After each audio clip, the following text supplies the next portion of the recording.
movies. Why not let us put our message in the movies?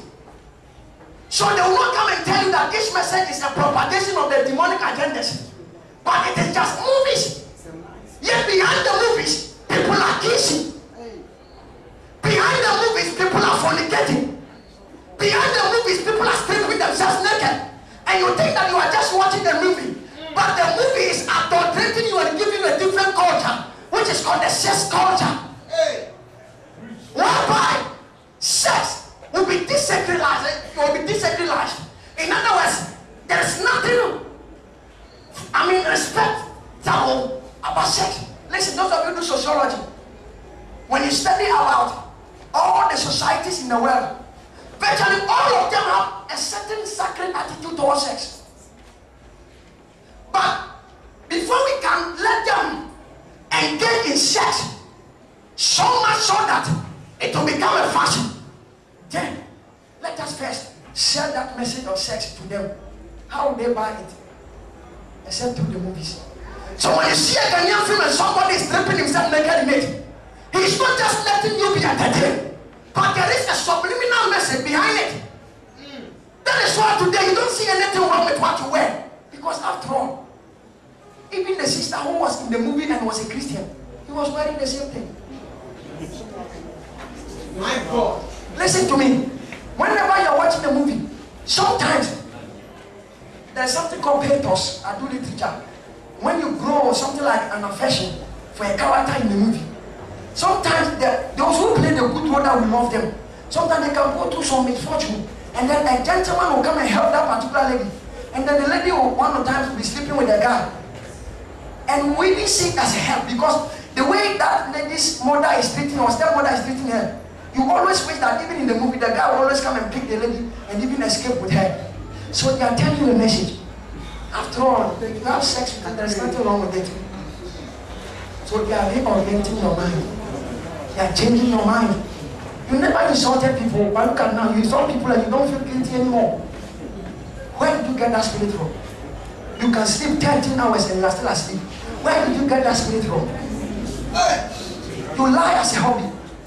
No, a lot of people don't see anything wrong with lying anymore. Small stealing. No, this thing is not wrong. I was only hungry and I took this. Where did you get that knowledge from? Except through these things. The songs and the movies. And the things we watch, they have the power to take our minds so quick. And even the things, that's why, and you see, I was talking to one gentleman and I said that our part of our world is in serious danger. He said, why? I said that we are living in a way that it will be very difficult for people to be thinking. He said, why? I said, virtually all the things that teach us are graphical, or they are in videos. And the reason is, those of you who maybe do psychology and those things, if you really want to teach somebody whose mind is very weak, you use pictures. That's why in primary school they teach them with pictures. It's much more, because he cannot think too broad to get the thing until what he sees. And all the things that are teaching us. Now, a lot of people, a lot of Christians, they love watching video messages, preaching messages, like even reading Christian books. So we are not developing our minds anymore. May you be a serious reader. There is another one, which is called the banality of evil. These are agenda of the devil that is working. We must make evil look nice, that they will buy into it. For instance, I want to be very critical today, so if you are here, please pardon me. I'm only trying to be hypothetical. One day I was watching a man of God. He was preaching. A lady came to the church and he has painted his face, makeup, whatever. And the man of God asked the lady to go out. This is the year 1989. It's a video, it's an old video. It's even in this cassette thing, so it's not even on the CD. By 89 video. He sat the lady out of the church. And the lady went and came back to the church and sat down. Let me tell you, in those days when they saw people with lipstick, they called them prostitutes. I'm not saying it's bad. I wouldn't forbid my sister to put on a lipstick. I wouldn't do that. But I want to ask you a question. What has changed? that God is the same yesterday, today, and forever. If yesterday they saw miniskirt to be evil, why is it that today we don't see to be evil? It's called the banality of evil. Today we have problem with this. Tomorrow is normal. Now when you go to places like the West, you talk about homosexuality, it's normal there. As a matter of fact, pastors even endorse gay marriages. So what has changed? Listen, I wouldn't be a prophet of doom. But evil is becoming normal. Why? It's an agenda. Where did we start from?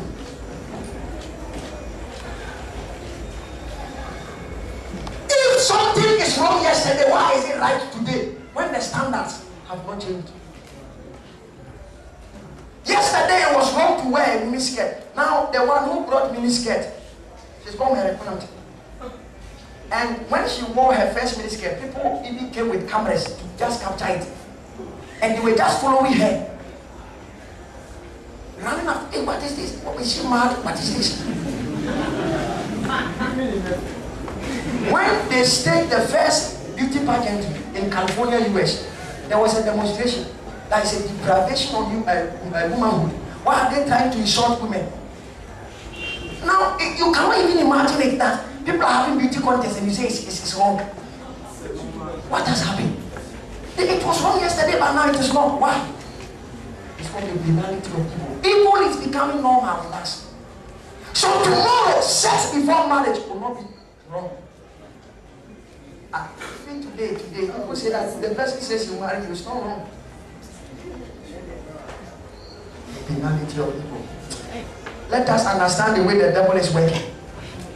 Because for some of us, we have opened our eyes. We are not fools.